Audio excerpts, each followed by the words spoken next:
Tenía 11 años cuando el miedo se instaló en nuestra calle como un vecino más. En aquel barrio de piedra antigua, las paredes se desmoronaban lentamente, dejando cicatrices en cada esquina. Todos nos conocíamos, pero al caer la noche, las conversaciones en las cenas cambiaban de rumbo. El rumor era un hilo invisible que conectaba a cada mesa. Decían que alguien recorría el asfalto entre sollozos. Nadie salía después de la puesta de sol.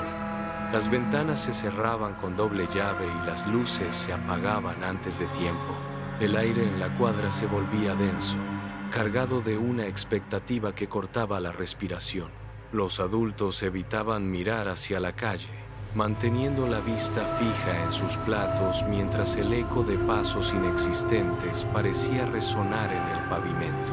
Vivíamos esperando algo que nunca se dejaba ver, pero cuya presencia se sentía en la piel, como una corriente gélida.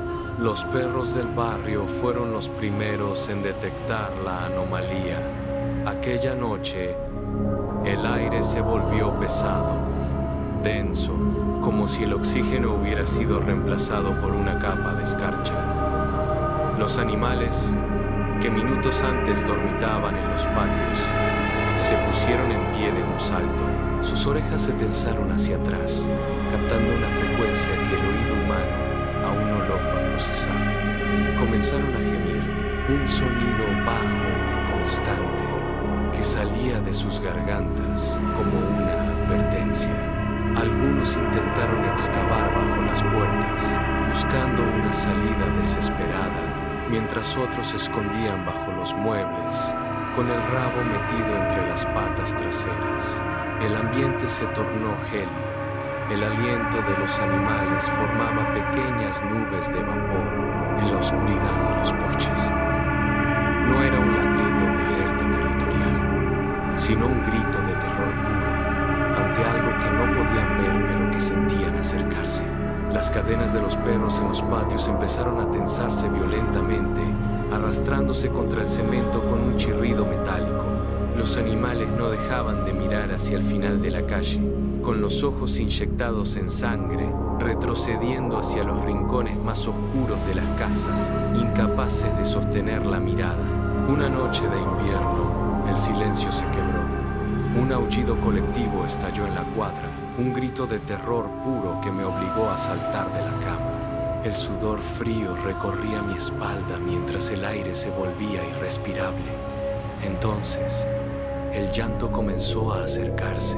Era un lamento profundo, una nota sostenida y desgarradora que empezó a vibrar contra los cristales de mi ventana. Cada sollozo golpeaba el vidrio, haciendo que el marco de madera crujiera bajo la presión del sonido. Me quedé inmóvil en el centro de la habitación, con los músculos bloqueados y la respiración contenida. El llanto avanzaba, lento y constante, arrastrándose por el asfalto, hasta que, finalmente, el sonido se detuvo. El silencio que siguió fue más pesado que el ruido anterior. El lamento se había esfumado, pero la sensación de una presencia se intensificó. Algo estaba allí, justo frente a mi casa, esperando en la quietud de la noche. No me atrevía a mover un solo dedo. El metal de la reja de entrada comenzó a gemir. Un chirrido agudo, metálico, perforó el silencio de la habitación.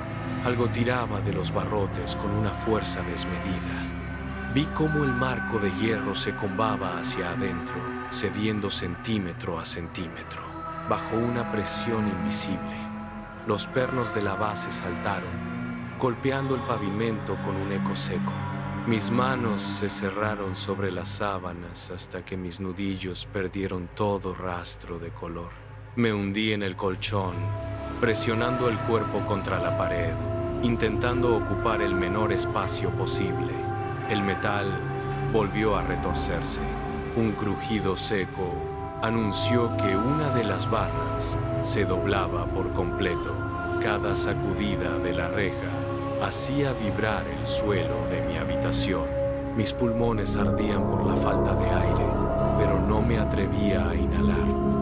El sonido de la fricción metálica se detuvo de golpe. La reja quedó suspendida en una posición antinatural, abierta de par en par. Entonces, el silencio regresó, absoluto, sepulcral, cargado de una quietud que pesaba más que el ruido anterior. Sol naciente, puertas abren al unísono. Los vecinos salieron a la calle, pero el silencio era distinto. Faltaba el ladrido habitual que saludaba cada mañana. Recorrimos la manzana, llamando a los perros por sus nombres, pero solo encontramos collares tirados en el suelo y cuencos de agua volcados. No quedaba ni un solo animal en toda la cuadra. El pánico se propagó entre los adultos, que caminaban de un lado a otro, señalando las rejas torcidas. Horas más tarde, una llamada telefónica confirmó el horror. Los habían encontrado en un parque a 5 kilómetros de distancia. Perros quietos, rígidos, ojos fijos. Intenté acercarme a mi perro, pero al notar mi presencia se encogió aún más, ocultando el rabo entre las patas y emitiendo un gemido agudo. Aquel día, el miedo dejó de ser un rumor nocturno para convertirse en una cicatriz permanente en mi memoria. Pasaron 13 años de insomnio y vigilias interminables. A los 24, el cansancio acumulado me obligó a buscar respuestas donde la lógica fallaba. Me senté frente al terapeuta en un consultorio de paredes blancas y luz tenue. El hombre me pidió que cerrara los ojos y me concentrara únicamente en el ritmo de mis pulmones. Inhalé profundamente, contando los segundos mientras el murmullo de la ciudad exterior se apagaba gradualmente. Voz baja, mente libre, peso se esfuma. La habitación comenzó a perder sus contornos. El olor a papel viejo y desinfectante fue reemplazado por una ráfaga de aire gélido que golpeó mi rostro. De repente, el suelo bajo mis pies cambió de textura. Ya no era la alfombra del consultorio, sino la rugosidad del asfalto viejo. El frío se filtró a través de mis plantas, un contacto cortante que me hizo estremecer. Abrí los ojos, pero no vi las paredes del despacho. El cielo nocturno, oscuro y opresivo, se extendía sobre mi cabeza.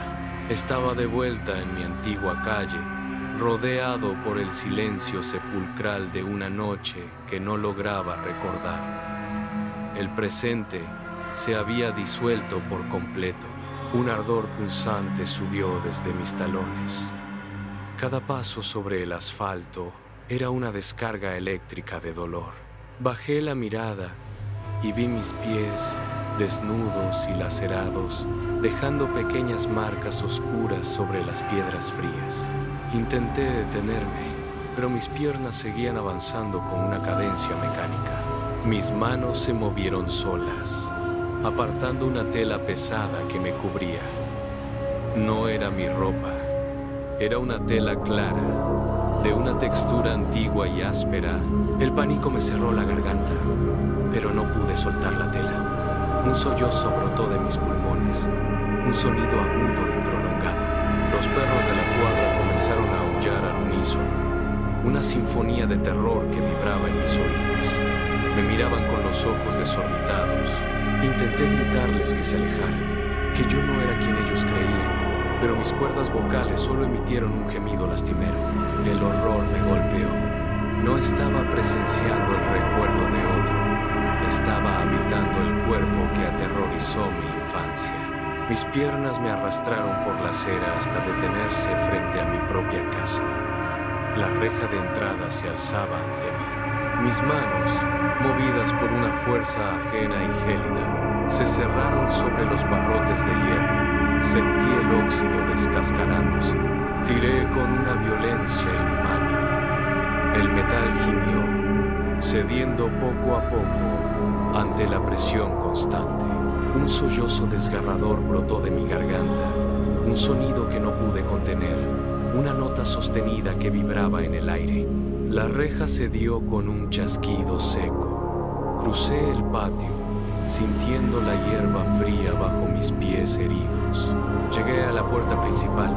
Mis dedos buscaron la cerradura, pero el impulso me arrastró directamente hacia el interior. Me desplomé sobre el sillón, el mismo donde solía jugar de niño. El llanto, ahora incontrolable, llenó cada rincón. La presencia que tanto temí era mi propio cuerpo. El sollozo alcanzó su clímax mientras el recuerdo se desvanecía. El aire del consultorio golpeó mis pulmones como un chorro de agua helada. Abrí los ojos de golpe. El techo blanco, las luces tenues y el suave zumbido del aire acondicionado reemplazaron la oscuridad de la sala de mi infancia. Mi corazón martilleaba contra mis costillas con una violencia que me obligó a inclinarme hacia adelante, buscando aire.